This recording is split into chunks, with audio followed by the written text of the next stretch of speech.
Assalamualaikum warahmatullahi wabarakatuh. Kembali lagi bersama saya Adam Marcel, mahasiswa IDN. Pada part ke-6 di ngoding aplikasi resep makanan ini, kita bakal import data JSON ya guys ke Android Studio. Nah, sekarang yang kita mesti tahu tuh data JSON itu apa. Nah, data JSON itu seperti ini nih guys.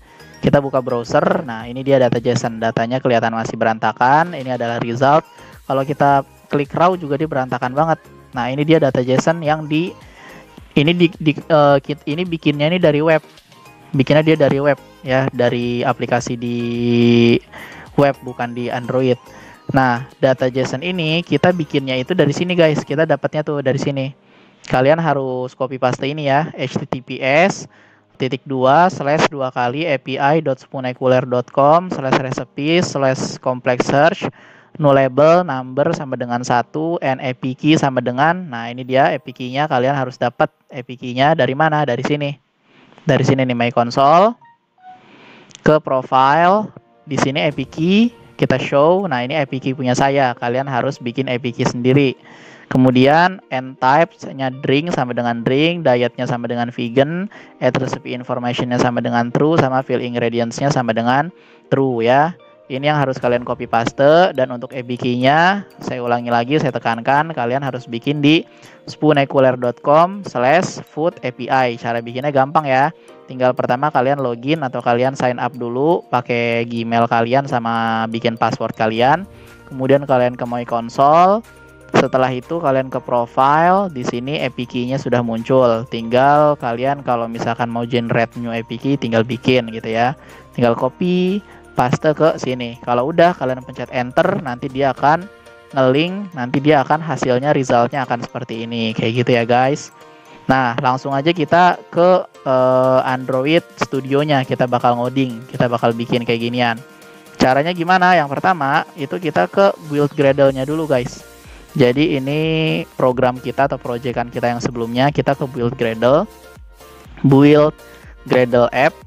Di sini kita bakal sync implementation yang baru, yaitu yang mana implementationnya? Ini kita harus nambahin implementation buat retrofit sama buat data JSON ya. Caranya gimana? Langsung aja kita copy paste. Kalau ini mah kalau retrofit doang mah ya. Di sini implementation com.squareup retrofit begini. Ini kita copy, kita paste ke sini. Ini dia minta insert latest version, kita alt enter aja, nanti dia muncul 2.9.0. Kita enter. Oke, udah nggak warning lagi, nggak kuning. Sekarang kita ke data JSON. Data JSON-nya kita ambil di sini. Implementation-nya tinggal kita copy, kita taruh bawah sini guys. Nah, kalau udah tinggal kita rapiin, kita sync now. Kalau udah di sync now, saatnya kita import yang ini tadi. Data yang tadi nih, data API spoonecular.com. Tadi saya ulangi ya, ini kalian harus copy paste ini ya guys. Nih, kalian harus copy paste ini nih, semuanya penting. Biar nanti resultnya muncul. Kalau misalkan nggak di copy paste nggak bakal muncul resultnya. Nah, cara import ini gimana? Caranya kalian harus ke file, kalian harus ke settings. Ada pluginnya, dia butuh plugin. Nah, ini dia JSON to Kotlin class. Ini kalian mesti install dulu. Kalau belum diinstal belum bisa. Kalau yang udah install gampang banget. Tinggal ke example, Kitchen YouTube. Ini kalian bikin package baru namanya model. Kalau udah di dalam models ini kita klik kanan, new, kita pilih Kotlin data class file from JSON. Kita Ctrl V. Bukan Ctrl V implementation ya, tapi Ctrl V yang data yang tadi. Kita ke browser, internet, kita Ctrl A, bukan yang ini tapi ini Ctrl A. Nah, ini udah ke copy semua nih, udah ke blok semua, tinggal Ctrl C, habis itu kita Ctrl V di sini. Kita format. Nah, dia rapi kan? Kita reformat tadi ya biar rapi. Ini udah rapi belum? Kita cek. Sepertinya udah rapi. Kita ke advance, kita ke annotationnya pilih yang JSON, soalnya kadang suka non atau nullable atau non gini. Kita pilih yang JSON, kita klik OK. Kita namain kelasnya itu food recipe. Oke, class name-nya food recipe, kita generate. Kalau udah di generate, ada tulisan 12 Kotlin data class files generated successful. Kita buka guys. Nah, ini dia udah ke buka semua. Dan kita nih nggak butuh semua guys. Kita cuma butuh sekitaran 3 biji, makanya kita delete beberapa. Oke guys, yang kita perlukan hanya extended ingredients, kemudian food recipe sama result. Jadi sisanya harus kita delete. Ini analyze instruction sama equipment kita delete aja, nggak usah ragu-ragu. Klik OK.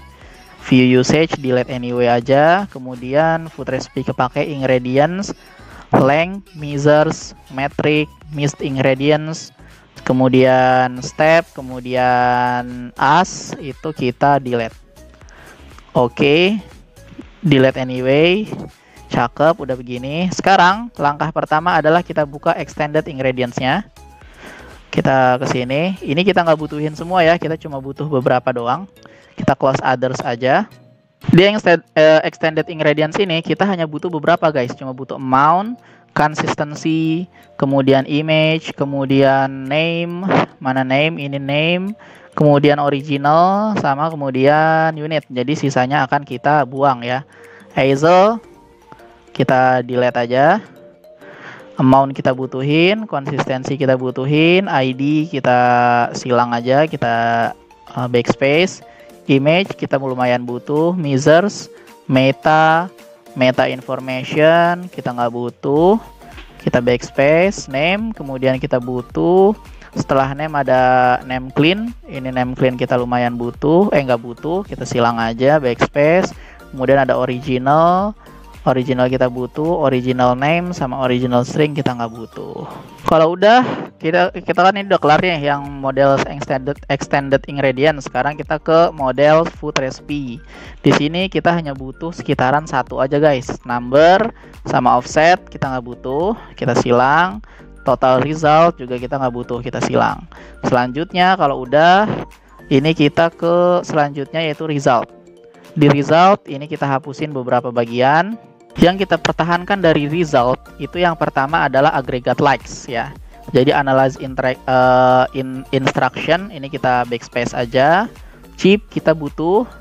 Kemudian credit text sama caseins kita nggak butuh, kita silang aja. Dairy free kita butuh. Kemudian diets kita nggak butuh. Dish type kita juga nggak butuh. Extended ingredients kita butuh, kemudian ada gluten free kita butuh, gaps-nya kita nggak butuh, silang. Di bawahnya gluten free ada health score kita nggak butuh, kita silang aja. ID kita butuh, image kita butuh, kemudian image type kita nggak butuh, license kita nggak butuh, likes kita nggak butuh, low food map kita nggak butuh. Missed ingredient count kita nggak butuh, missed ingredient kita nggak butuh, occasions kita nggak butuh. Price serving kita nggak butuh juga ya guys. Jadi ini kita silang aja, backspace. Nah jadi yang kita butuhin hanya image sama ready in minutes. Di bawahnya ada servings kita nggak butuh. Ada source name kita lumayan butuh. Ada source URL kita butuh. Spunecular score kita nggak butuh. Spunecular source URL kita juga nggak butuh. Ada summary butuh nggak ya? Summary butuh lah ya. Kemudian di bawahnya ada sustainable nggak butuh. Title kita butuh buat judul. Di bawahnya title ada unused ingredients nggak butuh. Used ingredients count nggak butuh. Used ingredients doang nggak butuh. Kemudian di bawahnya sini ada vegan kita butuh. Di bawahnya vegan ada vegetarian kita butuh. Vegetarian, abis itu bawahnya ada very healthy kita butuh. Yang nggak butuh tuh very popular sama Weight Watcher Smart Points kita nggak butuh. Oke, udah kelar import data JSON-nya. Jadi ini udah selesai. Mungkin nanti di video-video selanjutnya kita bakal mengolah data JSON ini biar bisa tampil di Android Studio seperti ini ya. Jadi data JSON kalau misalkan tampil dia bakal seperti ini guys. Ini datanya, ini data JSON semua dari API Spunecular tadi. Ya mungkin itu dulu, kita cuma import dulu yang sekarang video ini. Nanti selanjutnya kita bakal mengolah datanya. Oke, syukron. Wassalamualaikum warahmatullahi wabarakatuh.